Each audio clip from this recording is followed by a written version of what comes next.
Hello and you're very welcome to the Women's Rugby Pod, episode 191. Packed show for you as always this week. Not one but two guests. We've got all the international news and club news with Rori from around the globe.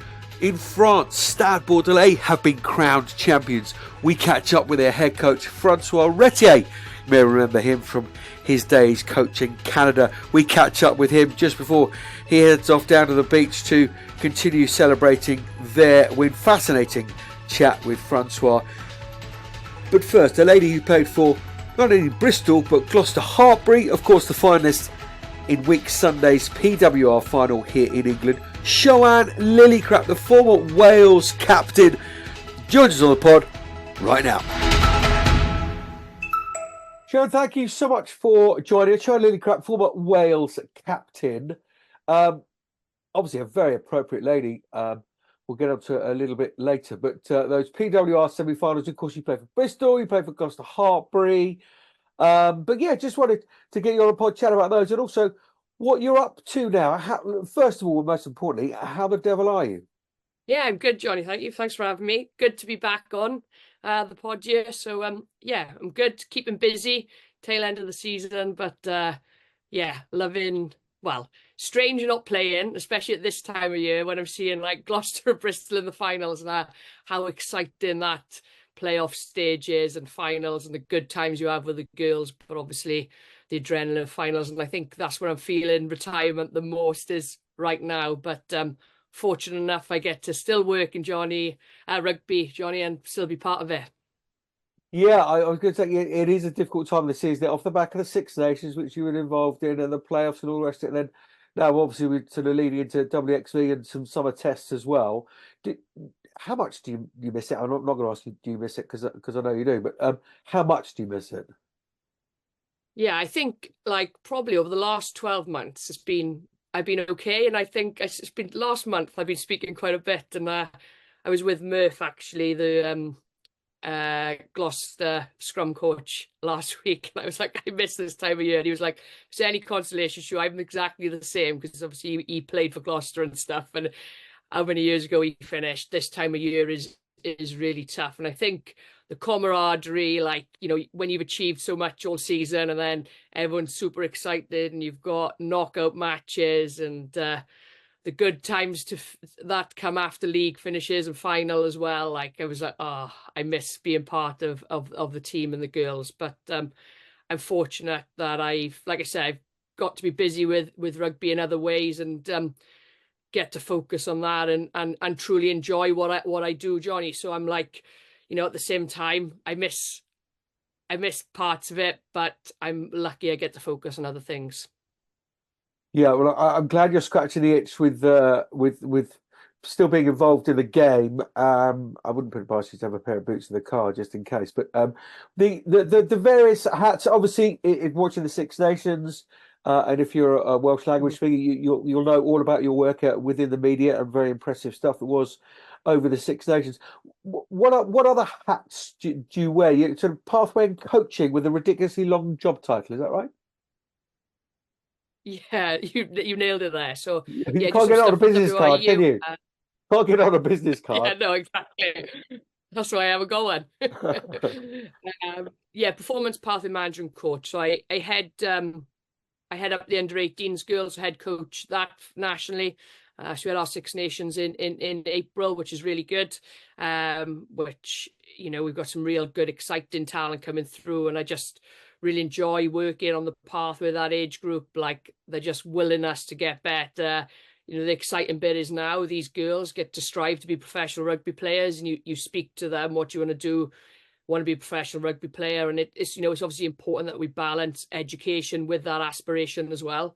But you know, these girls are willing to commit, dedicate, know how they've got to get better. So I'm excited to see where these girls go, and then kind of a bit of a more of a strategic role. I've set up player development centres in Wales as part of that role as well. So we got 3 player development centres around the country, north, east, and west, which is a step forward as well. So give people the opportunity, not a team really. It's not prepping a team. Players the opportunity who maybe play in clubs in Wales, play Celtic Challenge, because obviously that's only in a short window to get quality training and resource, S&C, medical, coaching, away from their other environments. So it makes them look like feel like they're getting a bit more of a professional week or a full week to prepare them, hopefully, for professional rugby, which is next. So much to pick up on there, but I just wanted to go to, we've had you on this pod a couple of times in some for very choppy waters, and as I said at the time, you personally sort of spearheaded the development and that commitment from the WRU to put some money into the game and make players professional.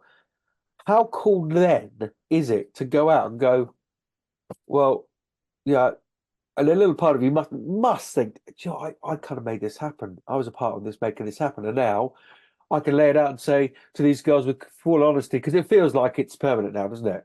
That, do you know what, you can go and be a professional rugby. That must be really cool every day. It is cool, and like to see the impact and the dreams it allows these girls to have, essentially, Johnny, is like really, really magical. And before you even say anything and you sit down with the players, like, what you want to do, like 80% of them want to be pro players. So like it is about us also making it all a bit of reality. Education's really important. There's only the top players within our country get that at present. So you've got to work hard, but it's important that you get your education as well. But for them to see them to be able to dream is truly I don't know, inspirational, motivational. Like, to be able to work with them and hopefully help them on their tracks I couldn't have asked for a better role. I love working with 16 to 18 essentially is my age category. And yeah, also, like, a lot of the work is done off the field. Like, how do we make sure, what's next, the university choices, how do we link them up? How do we make sure that we're supporting that element as well, So what I've discovered as well, largely as a coach, not much is done on the field. A lot of it is off the field. But yeah, I find myself in a fortunate position that I get to give back to these girls and help them on their journeys as well. Well, I suspect to a player they would consider themselves very lucky to have you guiding them, because you've been there and done it and got the t-shirt and all the rest of it. So we've got the Celtic Challenge now. You've got these centres. How do those centres work? Because it's not the Vale, is it? You're not built a Vale in 3 different locations in Wales. Based around a club, a hub, using resources. How do they work? So they've been allocated. So North Wales is RGC, which is one of our semi-pro clubs in kind of the men's games, or the North region. Essentially, they play as RGC in age grade competitions and stuff. So that one's based in Colwyn Bay and covering North Wales. And then we've used 2 universities down south. So East is based at Cardiff Met, and West is based at Swansea University. But I think the important thing to note is, even though it's based there, basically the term we use is a decentralised centre. So, the staff within that centre will get out within East Wales, within West Wales, get to the colleges to see the players, get to other universities to see the players. But obviously the home is in the university, and the staff resource then that they utilise. So they're kind of 9 months in now, kicked off end of last September. So lots of learnings along the way, but doing really well. Just come towards the end of year 1. They're kind of in off season now and kick off year 2 next month in July. So yeah, they're progressing really well. And seeing, so it's the age range is pretty big as well, 16 to 24. And like kind of the top 30 players in each of those areas are within that. But we've seen a huge development in players' skill set, decision making, through having that extra resource this year. When they're coming into international pathway programs, then off the back of having something robust before that. And then obviously we got Celtic Challenge, which is year 2 actually, was this year, wasn't it? They were in the pilot in year 1. So that was I think it was a huge success this year in having that competition step up a notch, and I think the desire is that steps up again next season. Yeah, it's expanded, isn't it? Going to next season. But even players like Yeah. Alex Callender, who wasn't playing regular club rugby in the PWR, which many obviously Welsh internationals do. Natalia John come back from injury. It's really useful. But to see those youngsters, it has been a huge success. The Celtic Challenge. What it is the next step? And this conversation is very positive and should be. But is the next step that bit to fill in? Because if you're 22, 23, and you're in a centre and you play some Celtic Challenge, but there isn't a PWR contract or whatever for you in France, where's that next level of rugby between that and international? And what could be filled with that? Is it an A team or? Yeah, definitely. That's probably the next challenge, I would say, Johnny. Like, the Welsh Premiership at the moment is definitely a community product in Wales, for example. And I think, like, in my opinion, is that needs to be stepped up really over the next level down within Wales. Like, we've got Celtic Challenge, 2 teams. That needs to be a more of a competitive model with probably kind of minimum standards, like in the men's semi-pro game, kind of in Wales, to give that level of support to players. Speaking of Al Cal and Tal and that, I know they loved being back in Wales and the opportunity to play for they were Brython Thunder, and just being able to be not too far from home, not commuting too far, to be able to focus on their training, but also what the kind of culture and how they felt that league was going was super exciting. And they performed exceptionally well, and Al Cal has been one of the star performers in Wales. To have her there and playing, and I was speaking to her a couple of weeks ago, and she loved it, and she like really enjoyed last season and what Celtic Challenge did. But if you think like Worcester, unfortunately, what happened to Worcester, if there was no Celtic Challenge teams, what were these girls done in prep even for Six Nations? So we're fortunate that managed to get 7 games in last year, and I believe it's going to 11 next year, Johnny. I think that's right. So that's another huge step forward. And I think it is important that it's incremental steps with it. You don't want to go too much too soon and then it fall flat on its face. But I'm excited what this product can bring with the Scotland and Irish teams as well. I think this is the type of competition we've been crying out for, to try and bridge that gap, but also give girls playing opportunities, because we know how competitive PWR is now as well. Like, it's unbelievably competitive, and you see some of the squads and some of the names that are on the benches, you're like, wow. And I know we'll get on to speak about that. And then like the youngsters that are also playing in PWR clubs and are turning heads week in, week out, and we're like, this competition is getting unreal. So I think it's good that we've got another quality outlet for players to play in.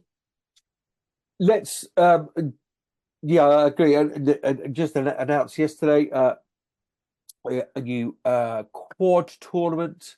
This is slightly new under-19 program for the first time Women's Pathway in England. It's been specifically designed to support target players transition from under-18 grade to 20s players not selected for the upcoming Six Nations summer series in Parma in Italy. So again, another little step there. I might just get your reaction on Wales over the Six Nations. Lot of clamour about Ewan Cunningham. I had the pleasure of meeting him a few times. It was my moment of the Six Nations, watching the players jump on his back and give exactly their thoughts on him as a coach at the end of the Six Nations. It makes me emotional now. Where are Wales at, and how quick and easy are the fixes? I think with investment, like they're 2 years into contracts, they're thereabouts now, Johnny. And I think like the trajectory has been like that, isn't it? Season on season, campaign on campaign. And it comes to a point where what it's like in performance sport. It's not always upwards. It sometimes plateaus off and sometimes does go a little bit down. And I think the hard bit for this squad was they've only experienced improvement and success in 2 years, and then all of a sudden they come a little bit stuck against Scotland, lose, and which is a different outcome to the last few years, and pressure is applied, but also the external pressure is so much greater now. It's professionalized, and I said it before, and I still stand by it. It's not a bad thing because people are talking about it. That means people care. So the fan base has grown. People are watching, so they are judging. And you know, if people are commenting and writing about it, it's because they're interested. So it becomes hard, but also it's not a bad thing because maybe 3-4 years ago people wouldn't have been talking about it. So you know, that just shows the growth in the fans in Welsh women's rugby, which I think is really exciting. So it's a real tough campaign for them. I think they become stuck. They think they become a little bit lost. And I think what is hard with pressure when you've lost, you find it hard to express yourself. So you're like maybe a little bit scared of making mistakes. And I think they would have learned so much from this campaign. And obviously a huge now game against Spain. And I think that will be a huge moment for them to rectify maybe some of the things that didn't go well, but also I know like they're disappointed with those results. And I don't believe what we saw was a true product of Wales women's rugby. Like, I know I'm referring back to the semis. Look how many Welshies performed in those semis on Sunday. So the quality of players is there. I think it was a bit of pressure and a little bit of uncertainty, and I think that didn't lead them to perform to their best ability. And I hope that when we see them in the Spain game on the 29th, that we see that rectified. Yeah, I was just struggling to find the date for it, but yeah, that huge game in Cardiff, isn't it? Spain against Wales. I couldn't agree with you more. On paper, yeah, that's a really strong side, and also if you're picking a team on form, again, it's a really strong side. I mean, Beth Lewis, I think, has been outstanding this season. We will do a PWR team of the season at some point, and she's on my list already. Got it already. That's how sad I am. My doodlings team of the season. Let's get into those PWR semi-finals. You played for Bristol. You played for Gloucester-Hartpury. Let's start with the headline. Bristol made history. Dave Ward, the head coach, very vocal. Did the first couple of games of the season and got to get a home semi-final because you don't win away. Well, they've done that and they've made history, and they were good for their win, weren't they? Oh, they were brilliant. Really enjoyed watching both games on Sunday. But credit to Bristol. I think everyone had written them off prior to the game. One, like you said, Johnny, away semi-final. No one's ever done that, so that adds kind of that pressure or uncertainty. And then also Saris, who are renowned for winning massive games, big games. How many titles have they won? To win that game was a phenomenal result for them. But I thought they performed exceptionally well. And I thought what I liked is a bit of a change up in some of their attacking kicks, like a good few kicks, put them in good positions. Kira Bevan's attacking box, one of the Saris players hits it out, gives them a line out in the 22, an opportunity to apply pressure, and ultimately resulted in a try. Is put them in really good position. I thought we see maybe a little bit of a difference in some of those options that they took, which led them to be in better positions and were able to capitalise. And credit to them, they fully deserved to win on Sunday, and I'm really pleased. And I was buzzing after because I posted on Sunday night. There's like two of my last two clubs are playing head to head in the final. So it's brilliant to see how both clubs have drived on, but especially Bristol. Like if I think back to 3 years ago, 4 years ago when I was there, like we were bottom of the Alliance Premiership, was it? No, it was, yeah, Tyrrell's, yeah. Let's not mention either of them. Both poor sponsors. Yeah, carry on. Yeah, and yeah, and to be credit to Dave, he came in, he turned around, and we had a good following year. We reached the semis in my final year, and now they've reached semis. How many semis have they reached? And they finally made the final, you know. But if we look on time frame, that's only 3 seasons, you know. So to turn it around in that amount of time and improve to the rate that Bristol have is credit to all the players and staff there, to be fair. Yeah, I couldn't agree. I mean, coaching your wife deserves a huge amount of credit. She's then had a baby within that. I mean, he does the night feeds because she's the athlete who needs to sleep and all the rest of it. But he's structurally done it as he said he was going to do it. And you know, John, I've been really impressed with him. Those tweaks you're talking about, and we were just talking just before you came on. Yeah. Very interesting to see Amber Reid at 10, and Holly Aitken go to 12. They sort of changed a little bit with those two, and Mel Smith's been sort of there as well. That made a big difference, did you, for you on Sunday, did it? Yeah, I think so. And I think like also it just it's been a long season, isn't it? So like changing little tweaks up as well, just second guess as opposition goes like, what are you trying to play like? Because as a opposition, you analyze how the team have played all year, maybe certain little trends that you can shut down. But then that tweak in Holly and Amber like just makes you question a little bit more. It adds another dimension to the kicking game. It adds another dimension to the way they want to attack, and it obviously worked for them really well. And then what is exciting, I know I mentioned it earlier about the youngsters coming through. Ronique Bonner on the wing, that finish, that's world class. That is absolutely world class. That goosey, like not many players can execute that to that level. And what a try. And how old is she? 19? Yeah, actually no, but yeah, she's there. Yeah, 1920, something like that. Yeah. Yeah. Yeah. Yeah, absolutely ridiculous finish from her. I thought the your opposition, the back row of Butchers, Gallagher, Master Mulhern, Row Master Mulhern at 8 was player of the match and absolutely outstanding. You look at that front row, and yeah, bottom Simi Pam Akin Davis with a hat trick in a semi-final. But yeah, just throughout the team, some real quality, and as you say. Just dotted with a bit of youthful exuberance and that confidence, and building an environment where they feel confident enough to take on that try, right? And in that pressure situation, she's got to feel pretty confident within herself in that environment to take that on. Yeah, absolutely. And I think that says a lot for the culture and how they're all backing each other, because, a youngster like that, like you say, to be able to feel confident to take that on. She almost, you look at that scenario, she has no right to score that try, but she just, she does. So the confidence to be able to do that and execute differently, like I said, that's a world-class finish. I don't think I've seen a goosey like that, I'll be honest, Johnny, in the women's game. I don't think it's not something we see on a regular week in, week out anyway.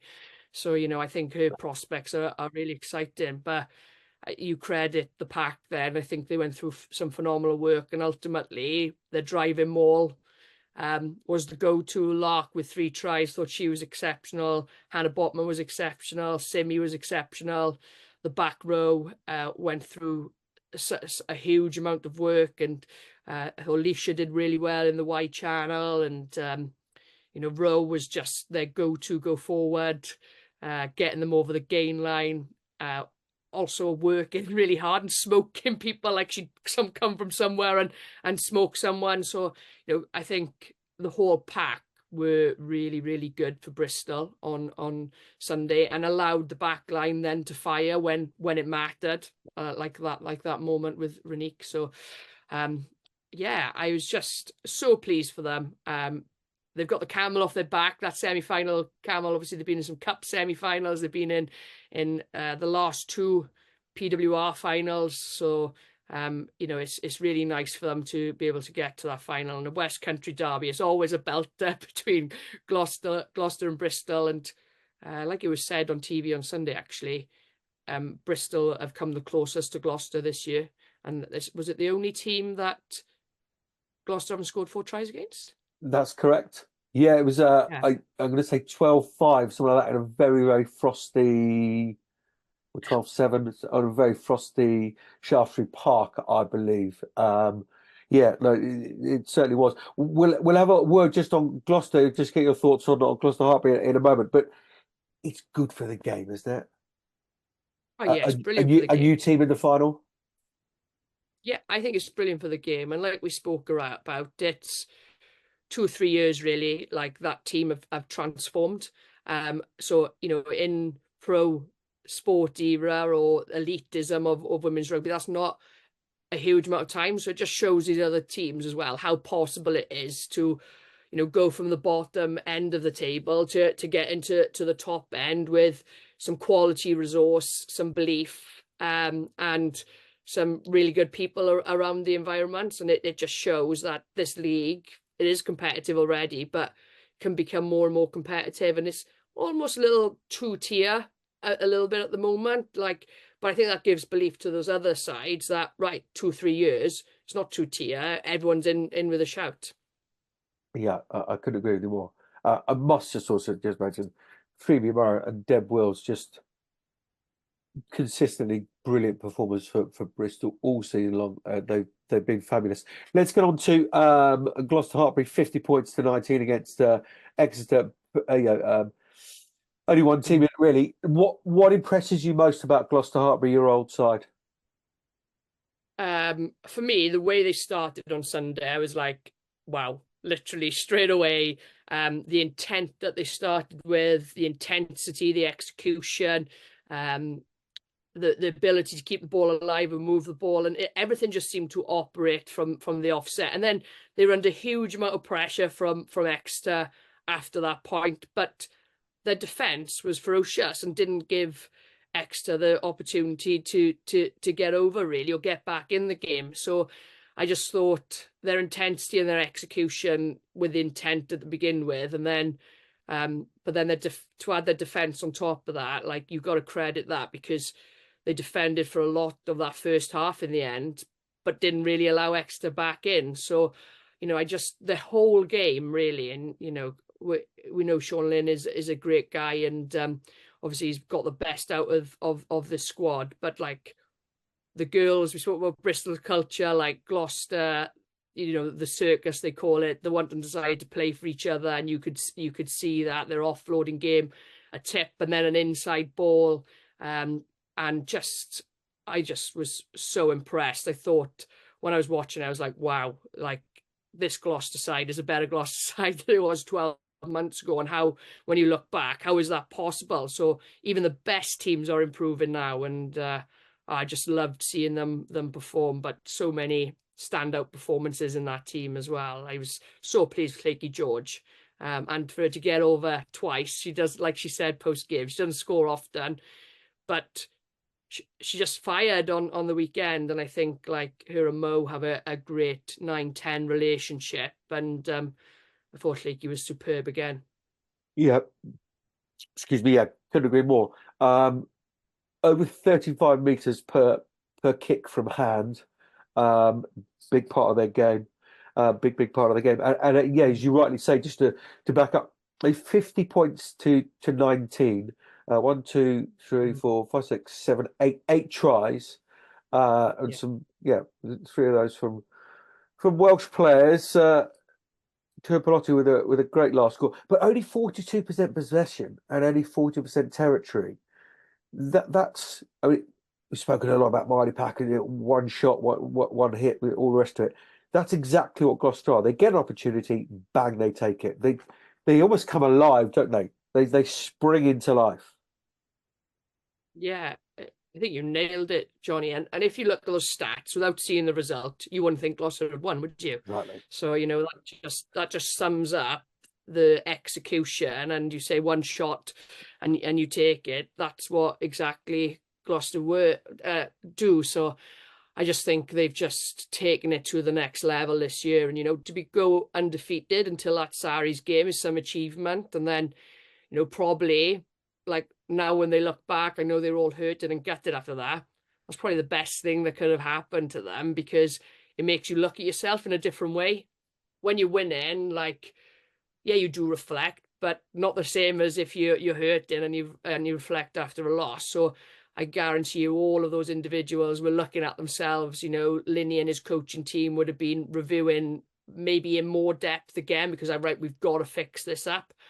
And oh my God, they did, didn't they? And as I said, you look at those stats, you'd have thought the result was the other way around. But they're deadly in attack, but also determined in defence. And I thought, both elements of their game were second to none. And I don't know. And I'm going to speak about youngsters again. Pip Hendy on the wing, like Pip's another youngster.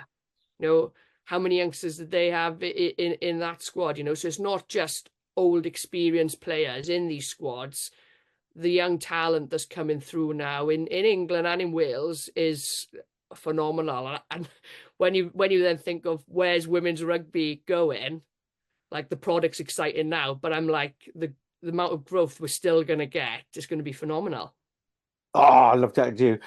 Is it? Yeah, Georgia Block. I've got to mention her in the back row as well, keeping out some pretty decent talent, international talent in that back row. Sure. Just finally, is it theirs to lose? I think so. I think there's another element of emotion that comes in. It is a derby. Whenever I played for Bristol, whenever I played for Gloucester, like, both teams are absolutely up for it. It's the closest derby, as in closest team to each other in the West Country. So you've got that element of another emotion in that, and with that can work either way. I think after the performance of the weekend, I think just the reassurance of Gloucester's attack and defence game, and I've spoken about it a lot.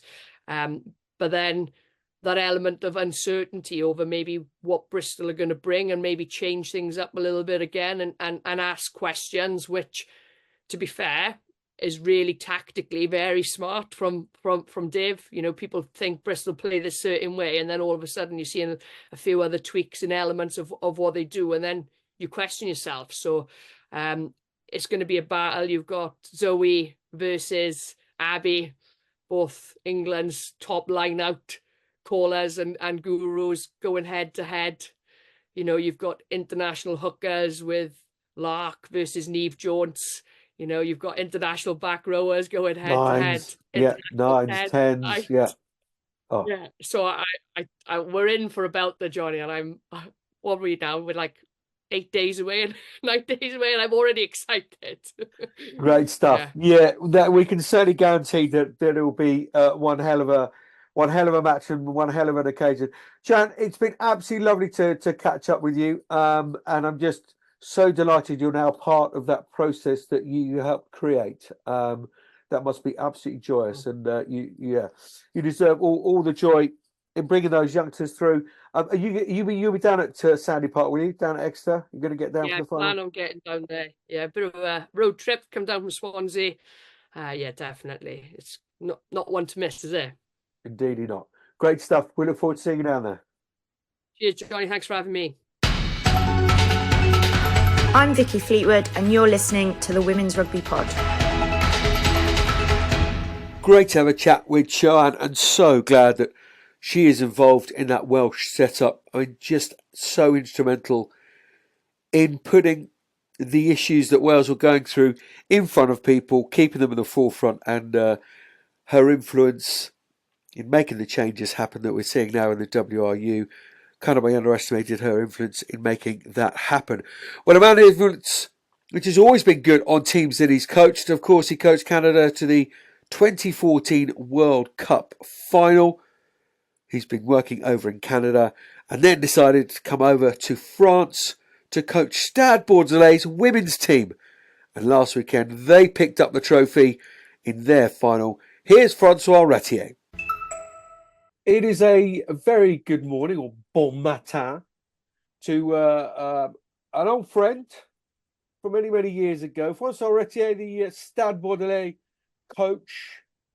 A little worse for wear, but a very good morning to you, Francois. Good morning, everyone.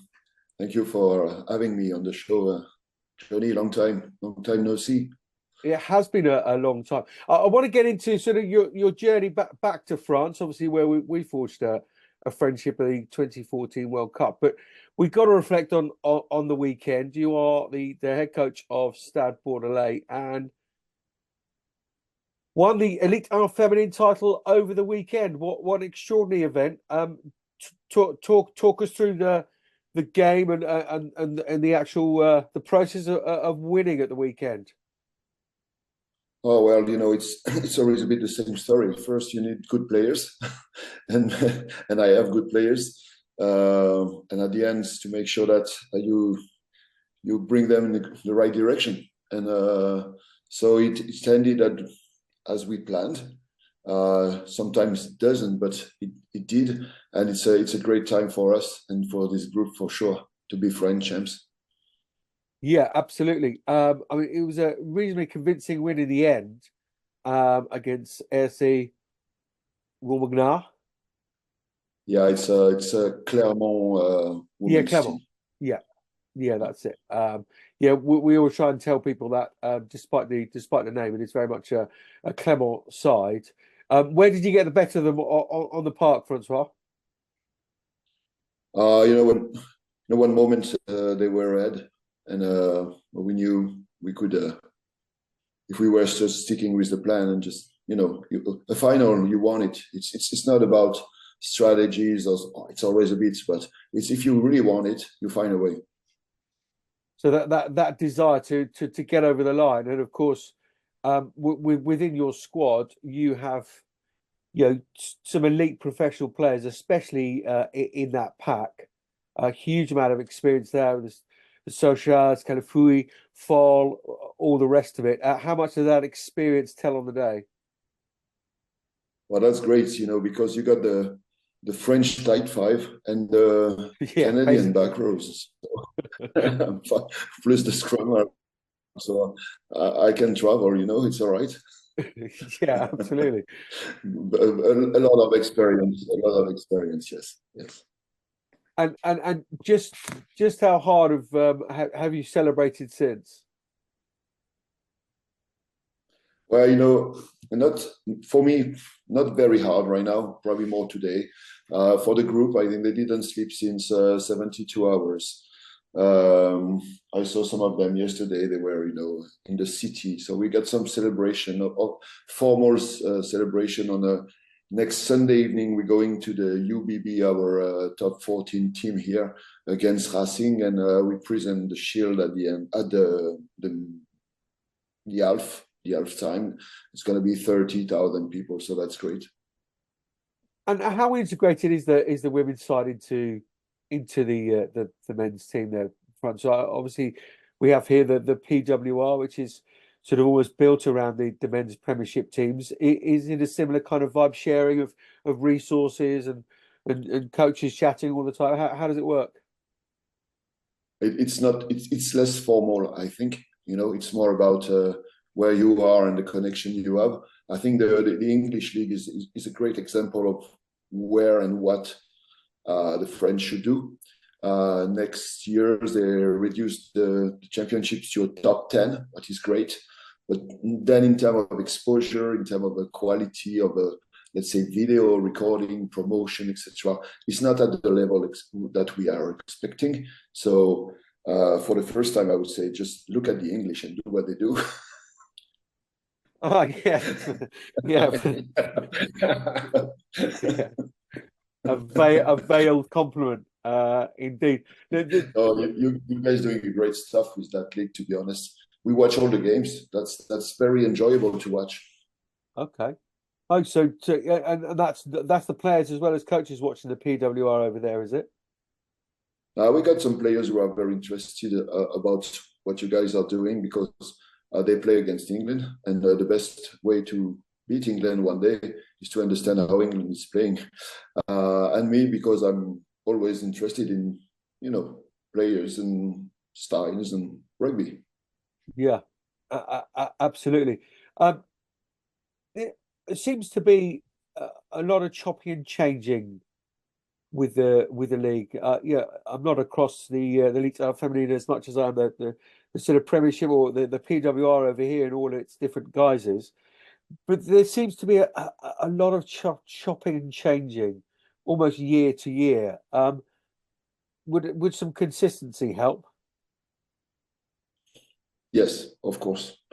I hope now they're gonna, just start with this top 10 in France and really develop it, and especially in terms of exposure.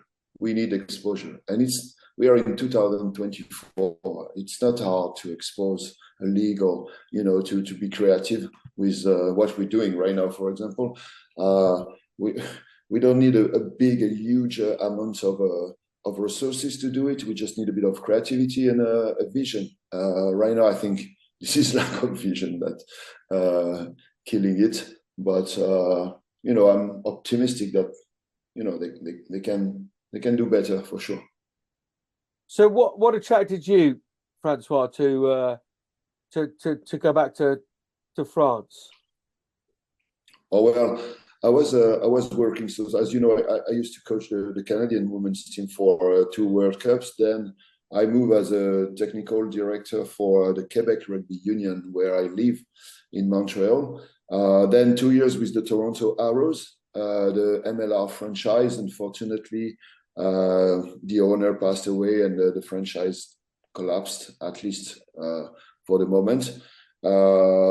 And I was in touch with Bordeaux since 3 years because some Canadians were playing in the league and we were exchanging and following the players.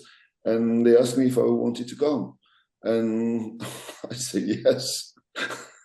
And then now I'm here, and my wife and kids are in Montreal, but we are able to see each other. And so I will probably stay for 1 more season. To be honest, we discussed this today, so I will know more tonight. And then after that, I have no idea. I go season after season. I'm too old now to plan long shots. I mean, I don't understand really. The sunshine that's pouring in on your face now, the terrible food that's there, the wine is ghastly. Awful wine, Really? wine. Yeah. I know Bordeaux. To be honest, Bordeaux is probably one of the nicest city in France because it's very balanced between modernity and also traditions. And as you said, food and wine, and and to be honest, I was born 100 kilometers from here, so maybe it pushed me in in my decision. Oh, were you? I did not know that. I'm from Angoulême, what is like right beside, like I'm from the area, so Bordeaux was a no-brainer. I would have not go anywhere else than Bordeaux in France, to be honest. Oh my word! I've never in 100, 200 odd episodes of this podcast never had quite a turn in an interview. So you're literally coaching your home team, and you've just won the national title, kind of, at a stretch. Yeah, almost. It's like holidays, I'm joking.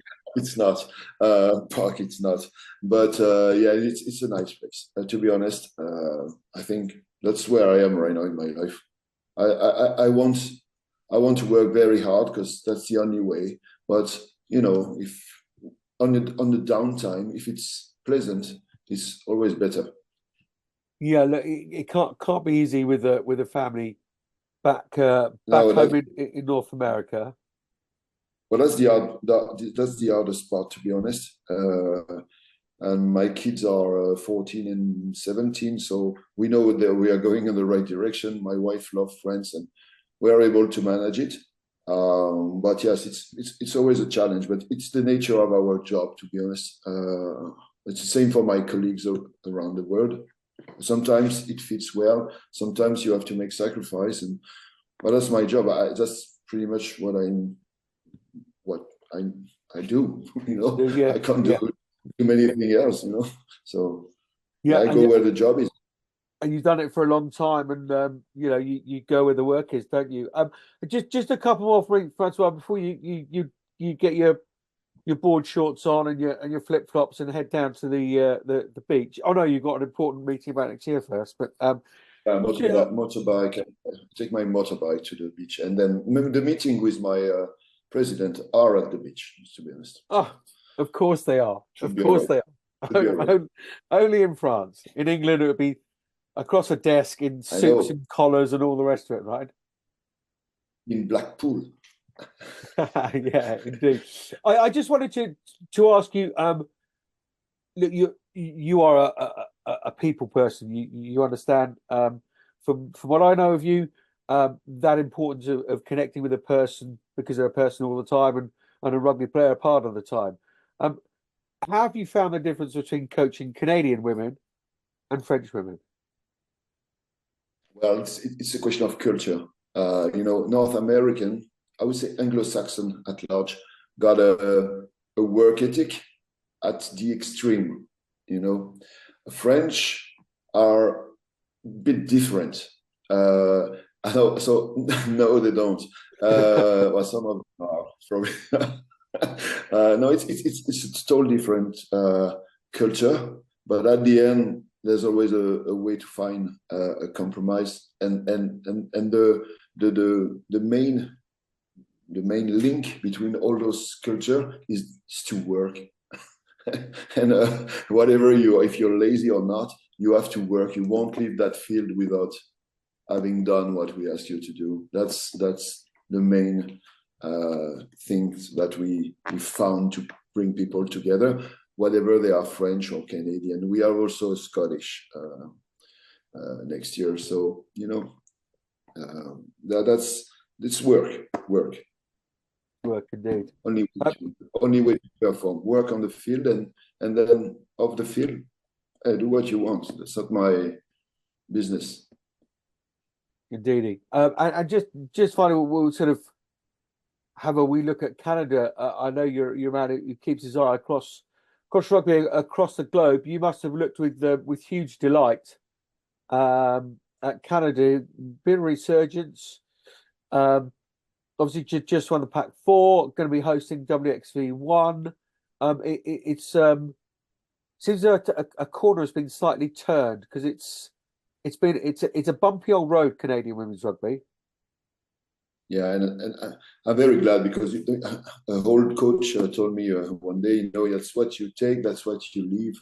It's about legacy, whatever. And I'm very, very, very happy about the last 15 years, the last 10, 12 years, the way the program grown and the federation. I mean, when we were in Paris in 2014 and we played England in final, all the girls had paid to play all along the year to wear the jersey.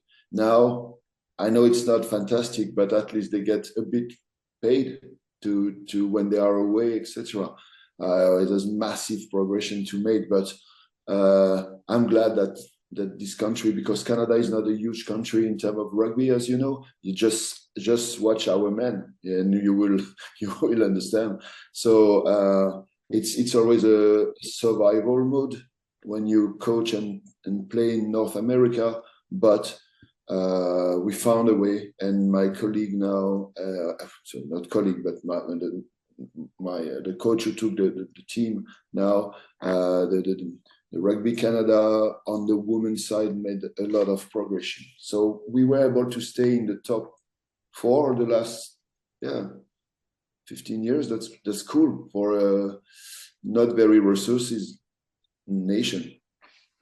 And so important for the guys we talked about earlier about those in the suits. If you're winning and grabbing sporting headlines, it does help, because if there's only a certain pot of money for rugby, for example, that you're going to go to success, aren't you? Yeah, you have to success. That's the thing, and especially when you're small. I mean, it's a huge country, but a small country of rugby, and we, you know what it is. You play the States plays you, the States, Canada. One moment, you have to expose yourself a bit more, and what they're doing now is World Rugby helping to get those W15, Pac-4, etc. I think that's massive for the players, and and I know they get, you know, very tired when they come back from it, but it's all right. I was so happy that they beat New Zealand in New Zealand. Even when they came back, they were like broken, and we had some playoff to play. But you know, I'm a former Canadian coach, so when Canada perform, I'm so happy. I'm so happy. Yeah, absolutely.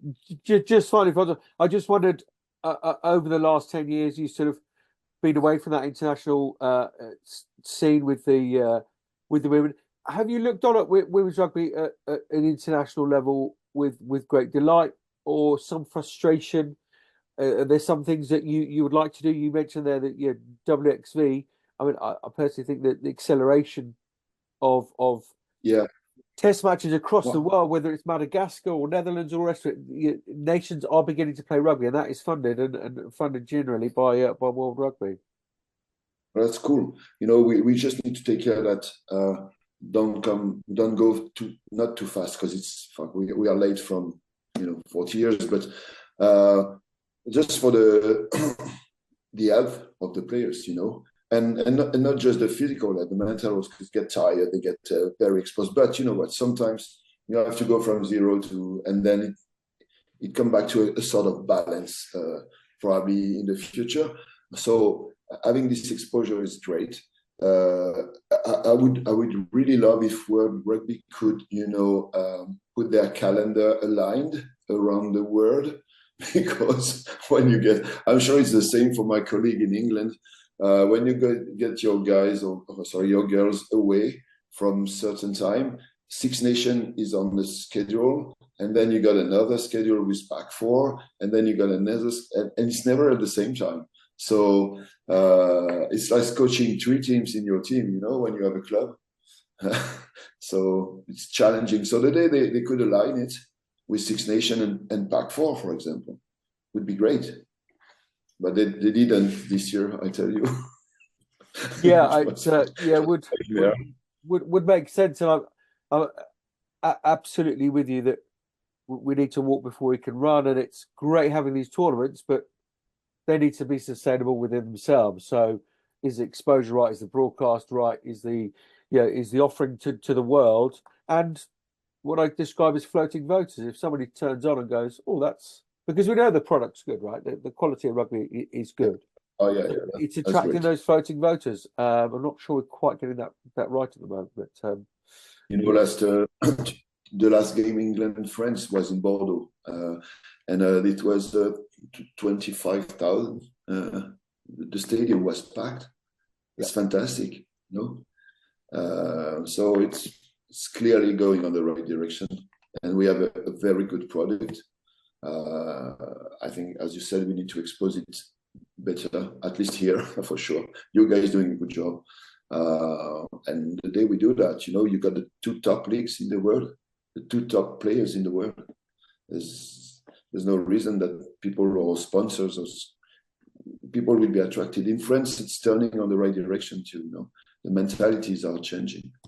So that's, and we do whatever we can as coaches and players to make it unsustainable, to make sure that the product is, is great on the field. That's all we can do. Yeah, absolutely. So we'll leave it there. We'll leave you to do your off-field thing.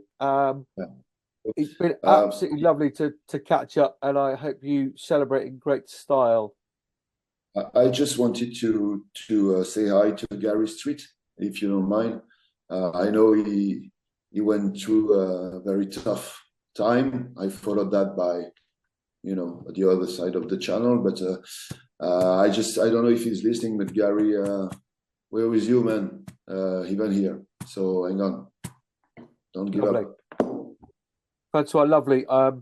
Some of my best rugby moments professionally in 2014 with you and Gary and a couple of cold jars. Very, very good times. I know he'll appreciate that. I'll send it on to him, and we're on a fundraising group and what have you. So I shall. Yeah, I know.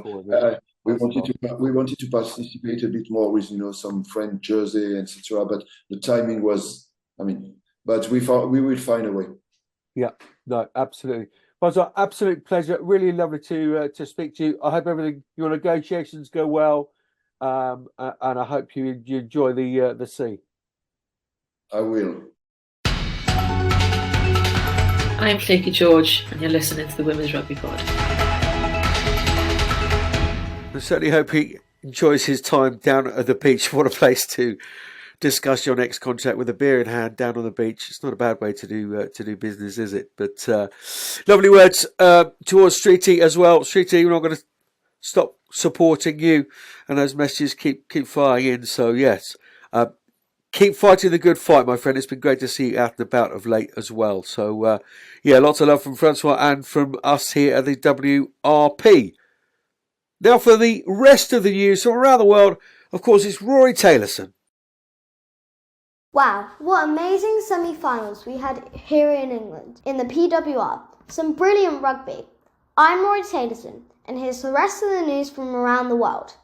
Not much international news, but Canada's good form continues. Their A-side took on Spain XV and won 27-12. Spain getting some preparation in for that crunch match with Wales on the 29th of June with a World Cup ticket for grabs. Staying in Europe, Poland have beaten France to win the first leg on the European Championship Sevens in Croatia. Poland saw off the French side with some big names laying like Emilie Boulard, Lena Kiwa and Emmeline Gros. They had also beaten Great Britain and Spain on their way to the final. Belgium, another emerging nation in the sevens game, finished third. As you've been hearing, Stade Bordelais are champions of France.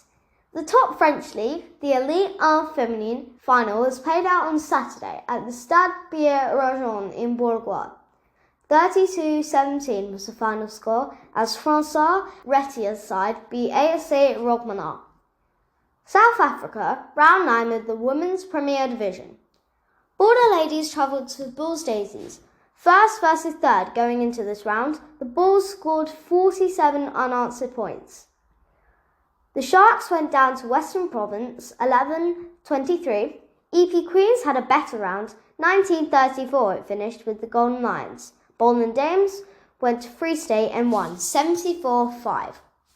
So Bulls Daisies still top 4, clear of Bowling Dames and Western Province who are both on 31 points. This weekend, EP Queens after Border Ladies, Golden Lions host the Sharks. It's Western Province up against Bowling Dames and the Bulls Daisies entertain Free State. And those historic PWR semi-finals, Bristol beat Saracens at the Stone X 21-29. The champions booked their place with a comprehensive 50 points to 19 win over Exeter. So the PWR final is a week Sunday, on the 22nd of June at Sandy Park, Gloucester-Hartpury against Bristol. 3 p.m. live on TNT Sports here in the UK, and Rugby Pass will also be showing the big dance. Short and sharp as the season begins to wind down here in the Northern Hemisphere. I've been Rori Taylorson, catch you next week.